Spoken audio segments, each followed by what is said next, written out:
Fala, galerinha da mediação do terceiro ano, começando aí mais uma aula de geografia.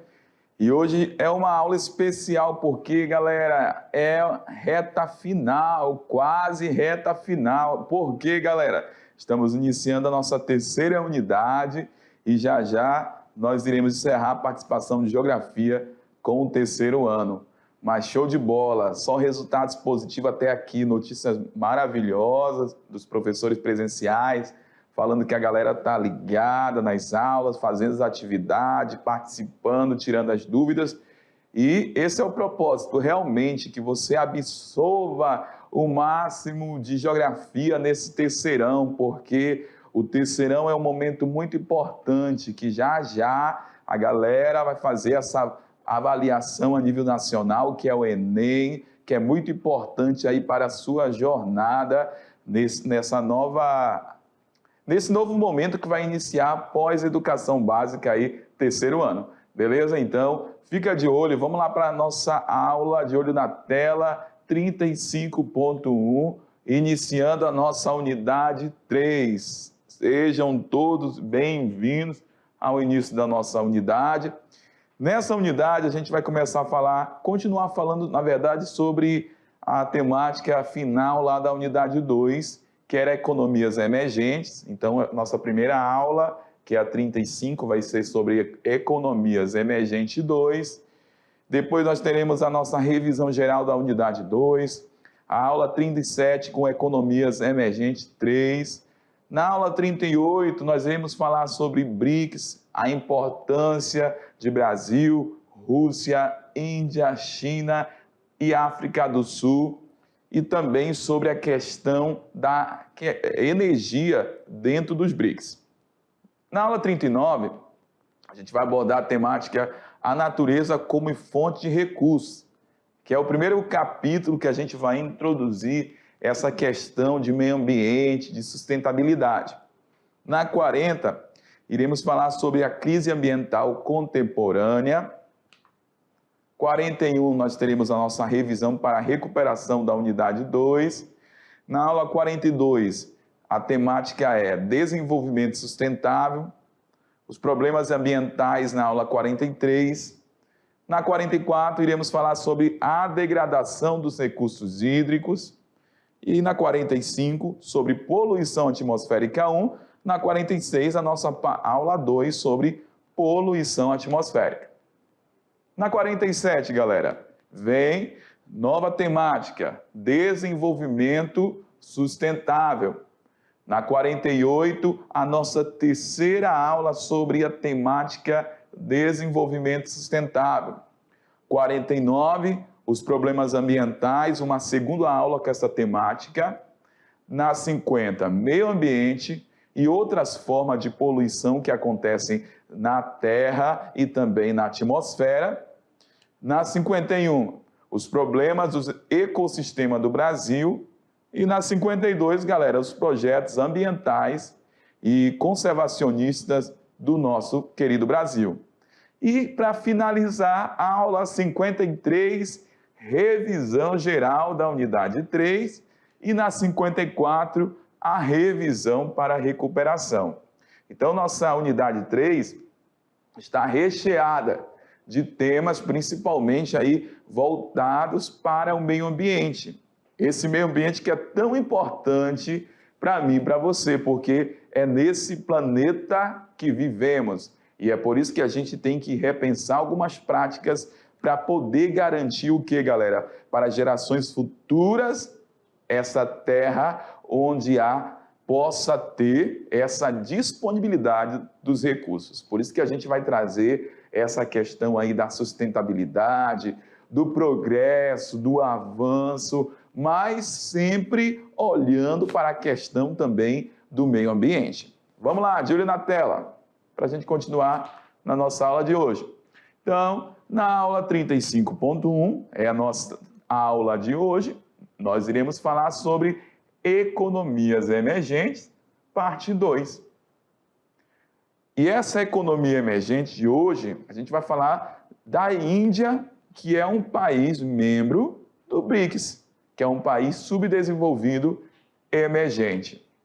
Vamos falar de todo o processo dessa investida tecnológica dentro do território indiano e também vamos falar sobre outro país que faz parte do BRICS, que é a Rússia. Vamos estudar temas acerca da indústria, recursos minerais e energéticos dentro do território russo. Nossa habilidade na aula de hoje.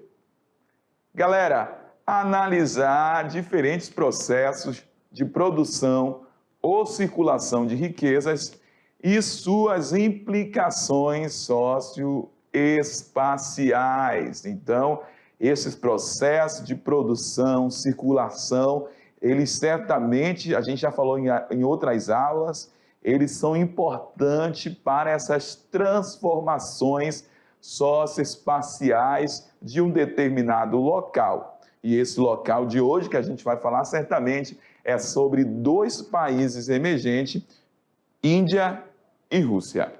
Vamos lá. Iniciando aí informações sobre a Índia. A Índia, a capital da Índia é Nova Delhi. Nós temos a cidade mais populosa, Bombai. O governo dentro da Índia, democracia parlamentar. E a Índia tem uma área total de 3 milhões, quase 3 milhões e meio de quilômetro quadrado. É uma grande área, uma grande extensão territorial.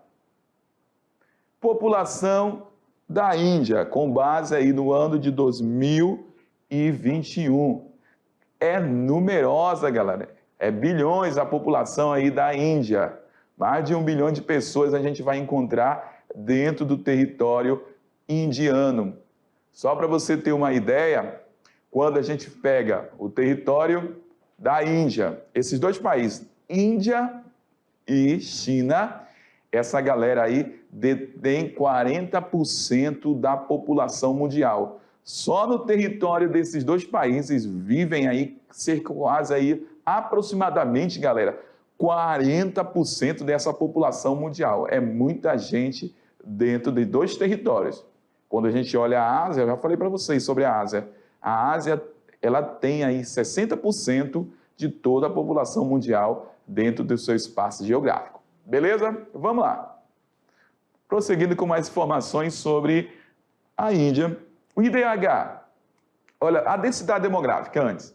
Olha o que nós temos de densidade demográfica.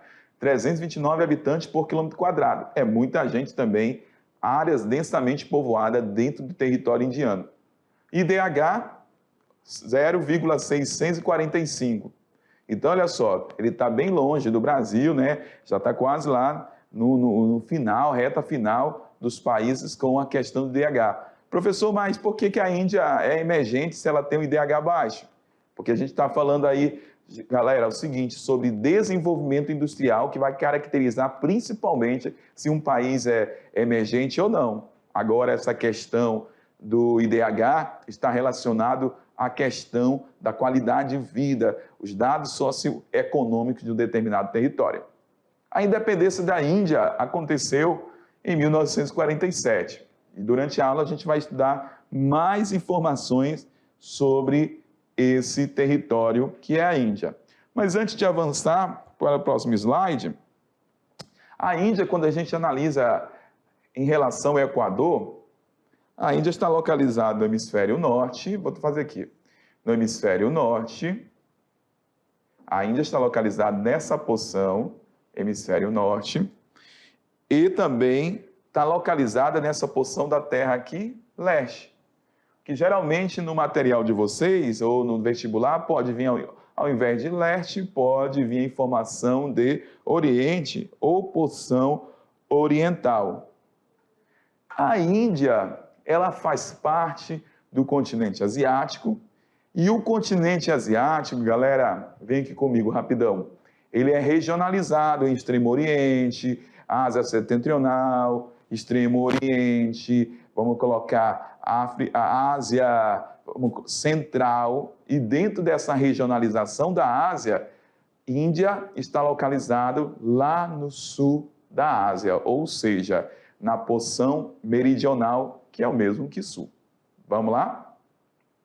Então, ela está localizada em 2 pontos da Terra, todo o território indiano, no extremo norte, na porção oriental, que é o mesmo que leste. Informações sobre a Índia.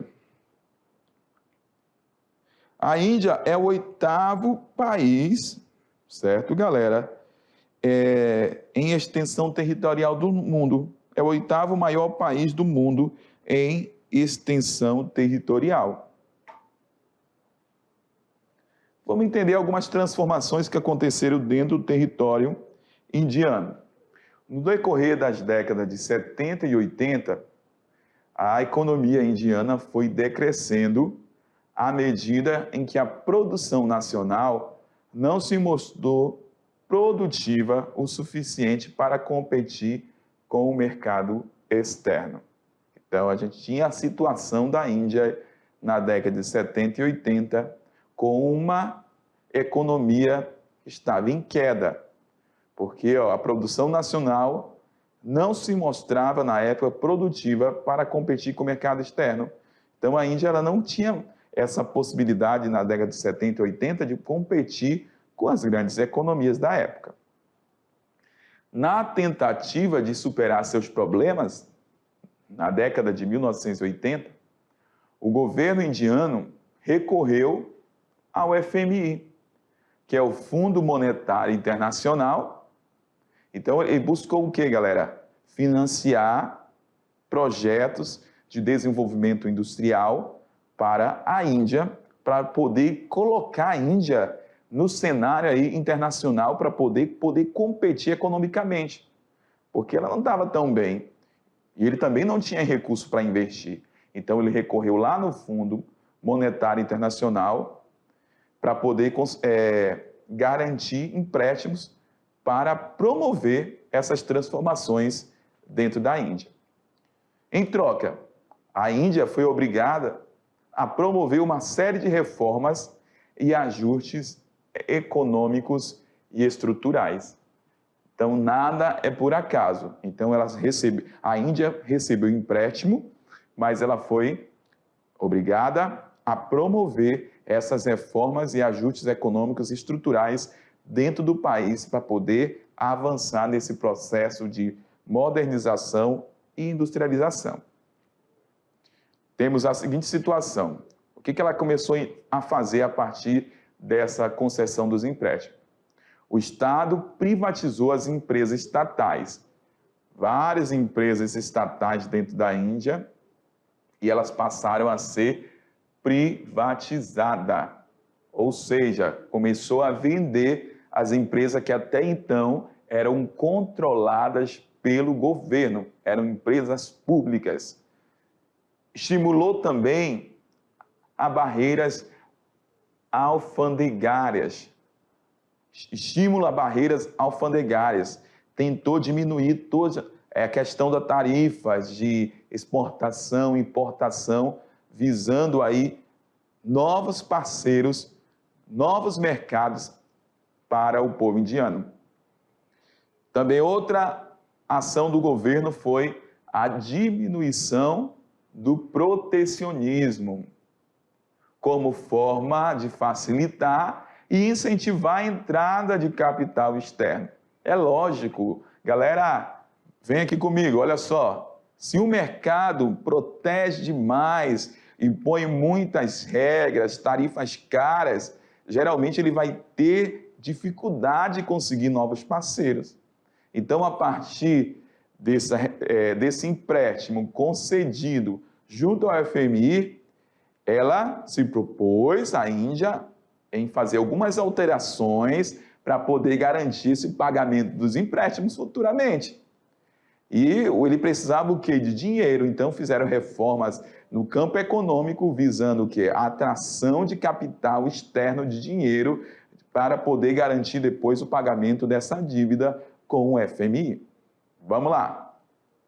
Então, o protecionismo é muito interessante, tem que ser derrubado, porque senão o país fica isolado. Então, a partir dessa diminuição do protecionismo na Índia, novos parceiros econômicos chegaram no território indiano. Então, a gente começa a verificar uma mudança na situação mais econômica do que social na Índia nesse primeiro momento.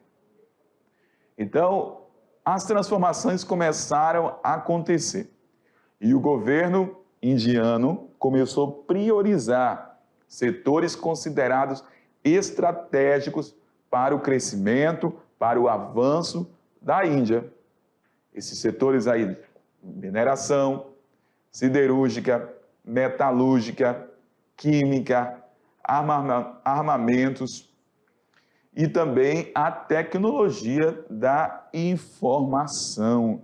Galera, isso foi muito importante, a tecnologia da informação, porque, galera, sem tecnologia da informação, certamente a Índia não ia conseguir competir com os grandes mercados. E dentro da DIT, tecnologia é importantíssima hoje, porque os produtos exportados no campo da tecnologia possuem aí maior valor agregado.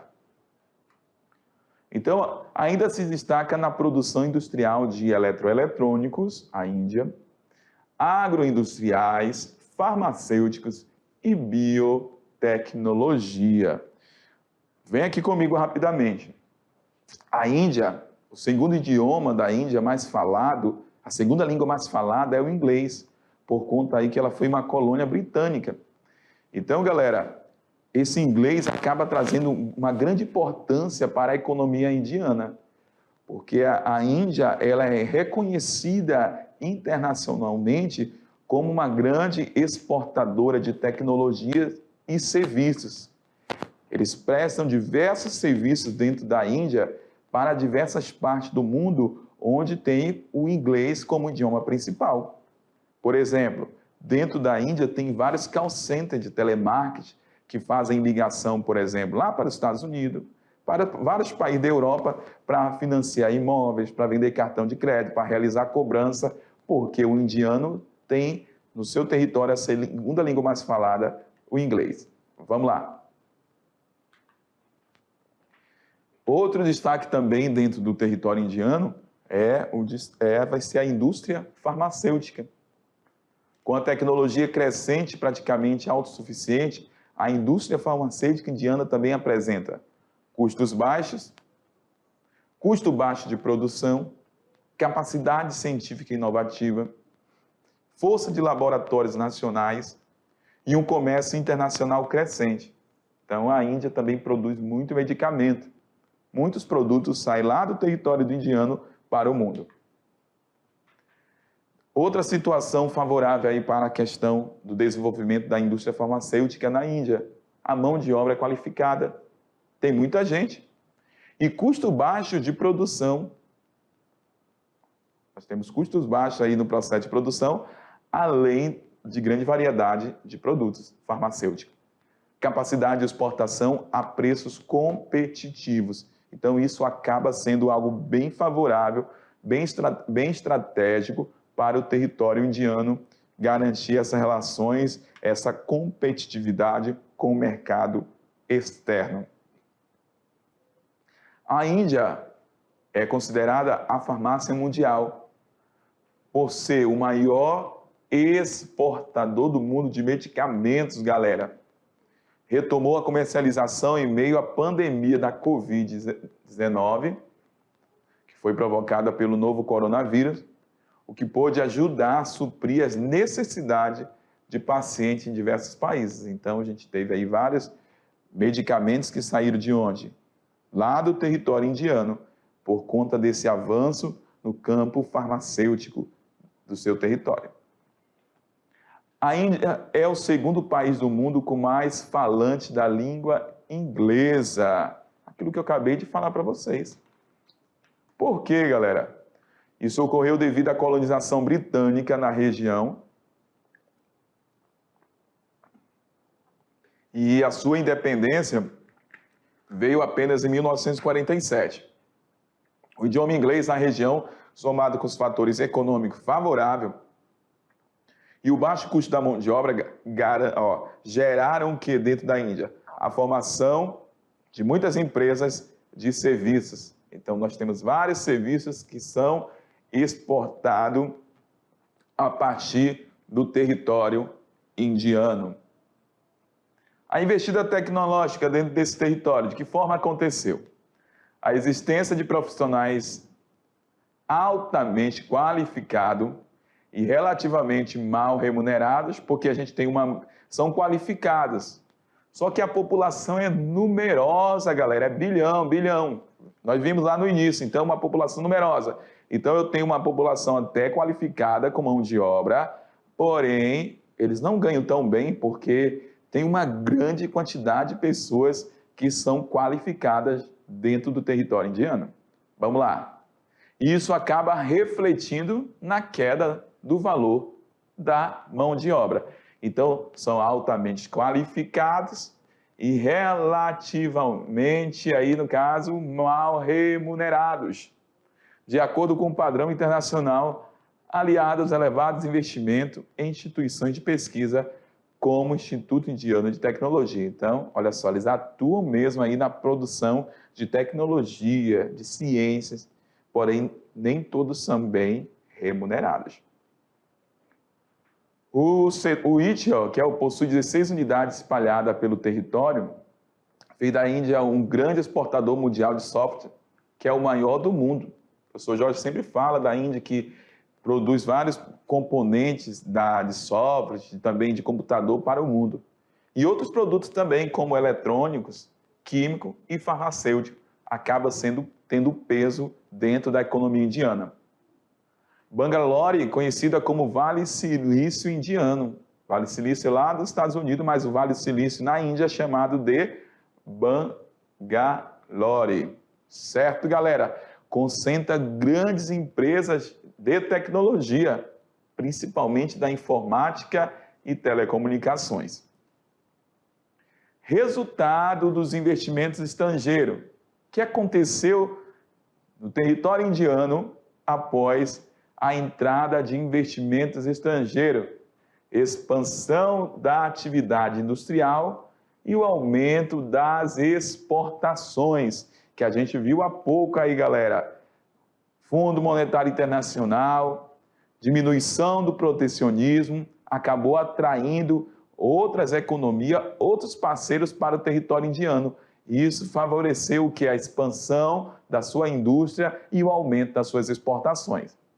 Atualmente, o PIB indiano, galera, está na casa de 2 trilhões de dólares, o que faz a Índia a 7ª economia do mundo, com base aí da fonte aí do FMI, que é o Fundo Monetário Internacional do ano de 2022.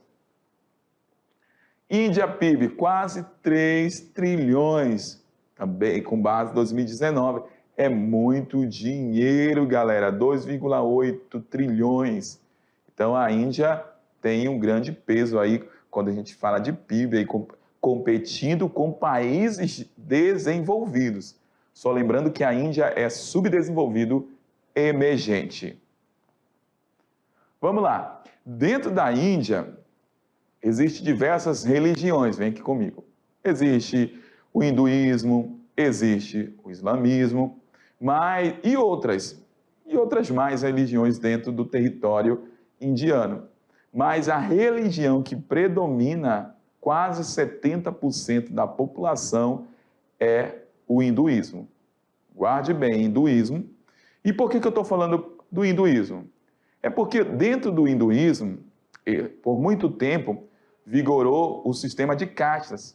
Esse sistema de castas foi abolido aí em 1950 na Constituição indiana, porém, culturalmente, ele é muito forte. E eu vou explicar o porquê. Vamos lá no quadro. Então, dentro do sistema de castas ou sociedade de castas, essas castas são hereditárias dentro do hinduísmo. E de acordo com o ensinamento do hinduísmo, definem a vida do indivíduo a partir do seu nascimento. Então, essa era a estrutura do sistema de castas. Nós temos aí casta dos brahmanes. Quem eram os brahmanes? Era a casta superior, que faziam todo o ensinamento dentro do território indiano, dentro do hinduísmo, formado aí por sacerdotes intelectuais que escreviam as escrituras e também passavam o ensinamento. E cada casta dentro da Índia representava uma parte do deus Brahma, do corpo do deus Brahma. Por exemplo, os Brahmanes, cabeça, por exemplo, tinha outras que eram braço, perna, enfim. Quem que eram os Kshatriyas? Essa casta era formada pelos guerreiros. Nós temos também os Vaishyas, que eram os comerciantes, essa casta. Sudras, camponeses, artesãos e operários. E tinha uma casta que, na verdade, não era nem considerada uma casta e nem uma parte do corpo do deus Brahma. Era a poeira do pé do deus Brahma, que eram os párias. Então, desta maneira, por muito tempo, a sociedade indiana foi dividida, galera. Então, essa situação acabou contribuindo para gerar desigualdade social dentro do território indiano, porque se você fosse um Sudra, jamais você poderia casar-se com alguém lá da casta dos guerreiros, que eram os Kshatriyas. Então, por esse motivo, acabou acentuando essa questão das desigualdades sociais dentro da Índia. Então, é dentro do hinduísmo que existe o sistema de castas, apesar de estar abolido na Constituição desde 1950, essa casta acaba sendo ainda muito forte culturalmente entre os seguidores do hinduísmo. Pobreza na Índia. Antes do início da pandemia, Covid-19, a Índia tinha aproximadamente 800 milhões de pessoas em situação de pobreza. 230 milhões de famílias cadastradas no sistema público de distribuição de alimentos. 90% dos trabalhadores são informais e mais da metade recebe por diária.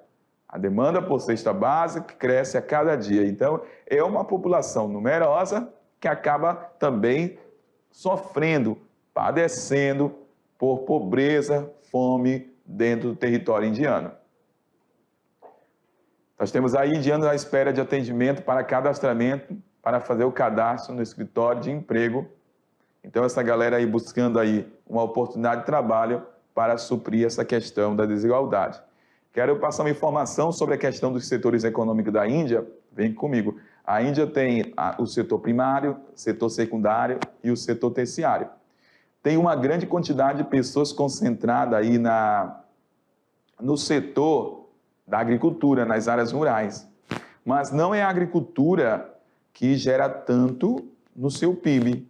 A maior parte do PIB indiano vem lá do setor terciário da economia. Então, o serviço tem um grande peso na economia indiana, beleza? Guarde bem essa informação. Apesar de ter uma grande quantidade de pessoas trabalhando nas áreas rurais com a agricultura, o que tem mais peso na economia indiana é o setor terciário. Vamos lá, galera. O setor terciário que tem mais peso dentro da economia indiana. Guarde bem essa informação que é importante quando a gente fala da situação econômica da Índia. Falei para vocês aí que a gente consegue observar. Então, os serviços, deixa eu voltar aqui na Índia, o setor de serviços tem uma participação de quase 61% da renda gerada do PIB indiano. A indústria, que é o setor secundário, 23%. E a agricultura, que emprega uma grande quantidade de pessoas, que faz parte do setor primário, gera só 15,4% dentro do PIB indiano. Então, da estrutura aí, da composição do PIB da Índia, com base no ano 2016, o que gera mais renda é o setor terciário, a partir das atividades do serviço aí, gera 61%. Rússia. Vamos falar sobre um outro país que é considerado também um país emergente. É um país que está também sempre em foco quando a gente fala da questão geopolítica do mundo. Apesar de ser um país emergente, tem grande desafio, tem a sua relevância no cenário internacional, principalmente dentro do continente europeu, porque é uma grande área fornecedora de energia, de gás e petróleo para a Europa. Então, a área é uma extensa área, mas a gente consegue observar a área do território. Então, só que essa extensa área nem toda é povoada. Então, a gente tem aí mais de 145 milhões de habitantes dentro do território indiano, densidade demográfica 8,9 habitantes por quilômetro quadrado, de acordo com dados da ONU de 2020. O índice de desenvolvimento da Rússia é de 0,824. É alto, galera, comparado aí com países desenvolvidos. Capital, Moscou, e o presidente russo, Vladimir Putin. Temos aqui a Rússia. A Rússia participou da divisão no contexto aí da Guerra Fria. Aqui no mapa a gente consegue observar a localização da Rússia. E aqui abaixo em amarelo a gente consegue ver as ex-repúblicas soviéticas que faziam parte aí da divisão do mundo na Guerra Fria, as nações socialistas. Então, a geopolítica da Guerra Fria. Já falei para vocês várias vezes que a geografia da Guerra Fria, nós temos uma ordem que é considerada aí, bipolar. Nós temos marcada pela supremacia dos Estados Unidos e, de outro lado, União Soviética. Estados Unidos capitalista e União Soviética, a gente sabe que foi aqui o representante, deixa eu voltar aqui e pegar uma outra cor, o representante do socialismo, a União Soviética, e os Estados Unidos do capitalismo. A Rússia era a maior república da extinta União Soviética. Só para a gente lembrar dessa informação que é bem relevante. Na onda bipolar entre os Estados Unidos e União Soviética, definiu o destino de quase todos os países nas décadas seguintes ao final da Segunda Guerra Mundial.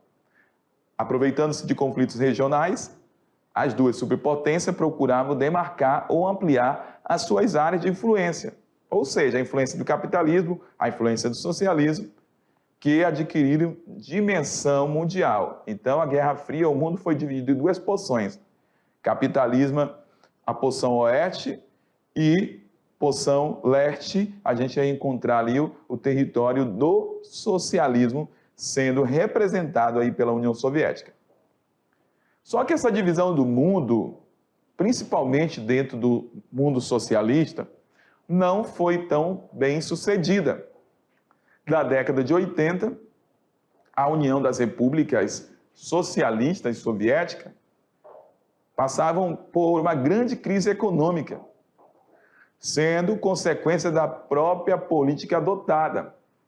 Então, essa Guerra Fria foi uma guerra ideológica, galera, onde as nações, por exemplo, os representantes da época, Estados Unidos e a União Soviética, estavam preocupadas em mostrar para o mundo quem estava preparado aí para garantir o controle do futuro do mundo. Qual que era o melhor sistema? Era o capitalismo? Era o socialismo? Então, era a verdadeira preocupação desses dois grupos, a União Soviética e os Estados Unidos, capitalismo e socialismo, de mostrar quem que estava preparado para controlar o mundo. E diante dessa situação, a União Soviética deixou de investir em alguns setores, como a produção de alimento, trabalho, então ficou tudo muito burocrático dentro do mundo socialista. Então, todas essas situações foram gerando o quê? Descontentamento, e contribuiu para se formar uma crise dentro da União Soviética, que já não deu mais para recuperar lá na década de 80, e na década de 90 a gente tem o final das antigas repúblicas socialistas soviéticas. Vamos lá. Então, a falta de criatividade, agilidade para modificar dentro do mundo socialista contribuiu aí para o insucesso. A estagnação do setor industrial, o governo se preocupou muito no período da Guerra Fria, dentro da União Soviética, investir somente na tecnologia espacial, em armamentos, e esqueceu de produzir aí produtos de bem de consumo, como alimentos e roupas, que acabavam dificultando a situação dentro da Rússia. Da Rússia não, da antiga União Soviética. Já lá no finalzinho da década de 80, entrou aí no governo, que faleceu até recentemente, Mikhail Gorbachev, à frente da União Soviética. Ele, de 1985 a 1991. Qual que foi o objetivo? Uma tentativa de construção do capitalismo de Estado soviético, chamado em alguns meios políticos de socialismo soviético. Mas não deu tão certo a proposta de Gorbachev. As principais características da política interna do governo estiveram relacionadas a duas palavras russas que indicavam as tentativas de mudança no sistema soviético. Então ele criou perestroika e glasnost. Então, perestroika tinha o objetivo de reestruturar aquele país, as suas estruturas, para poder produzir, melhorar, fomentar a indústria. E a glasnost, que significa transparência, era tentar melhorar a questão dos problemas aí relacionados à política dentro da União Soviética, que não era uma política clara, não havia liberdade, não tinha transparência. Então, a ideia era melhorar essa situação para tentar contornar a situação do final da União Soviética. Porém, não deu muito certo. O agravamento de crise do sistema socialista ocasionou um processo de enfraquecimento da União das Repúblicas Socialistas Soviéticas, que culminou em 1991, no final dessa divisão do mundo bipolar. Então, esse fato estabeleceu o fim da Guerra Fria e, consequentemente, da ordem bipolar, divisão de capitalismo e socialismo. A Rússia hoje. Dessa forma, depois da Guerra Fria, a gente tem um grande representante da antiga República Socialista Soviética, a Rússia. Podemos afirmar que foi extremamente difícil economicamente para a Rússia, que assistiu uma retração de cerca de 40% de sua economia na década de 90. Então, ela tinha grande relação com a União Soviética e ela tinha a sua economia dependia dessa relação. Com o final da União Soviética, ela sofreu muito para poder se recuperar. A principal característica da economia russa é a profunda interdependência e integração com os demais países integrantes da CEI, Comunidade de Estados Independentes, que é formado pela maioria das antigas repúblicas socialistas soviéticas. A indústria aí dentro do território russo tem enorme aí disponibilidade de recursos minerais e energéticos em seu vasto território, que acabou contribuindo aí para o seu crescimento. O país dispõe de extensas bacias sedimentares com imensas jazidas de combustíveis fósseis e de escudos cristalinos, que concentram aí a questão, galera, nas bacias sedimentares. Os combustíveis fósseis, como carvão, petróleo, na região, por exemplo, do carvão na Sibéria. E nas estruturas de escudos cristalinos, a gente vai encontrar o quê? Minerais, como ferro, carvão, bauxita, cobre e outros que contribuíram para a melhoria econômica do país. Então, temos a localização de diversas indústrias dentro do território russo, metalúrgica, petroquímica, siderúrgica, mineradora, química. A legenda está falando aqui de diversas áreas, cimento, farmacêutica, construção naval, eletrônica, telecomunicações e energia. Olha só, galera, tão importante dentro desse território. Gás natural, energia nuclear, a gente também encontra petróleo nessa região, que acabou favorecendo o desenvolvimento russo após o final da União Soviética. Importante saber que a Rússia também apresenta enorme potencial hidráulico, favorecido pela existência de uma extensa rede hidráulica. Olha só, matriz energética está baseada na energia não renovável, principalmente gás natural, que corresponde a 56% da matriz energética da Rússia. Na segunda posição, petróleo, 20%. E na terceira, o carvão mineral. Então, a base energética russa é de energia não renovável. Desde a década de 60, então, União das Repúblicas Socialistas Soviéticas sentia uma grande dependência à produção de alimento. E até hoje tem dificuldade aí na produção dentro do território russo.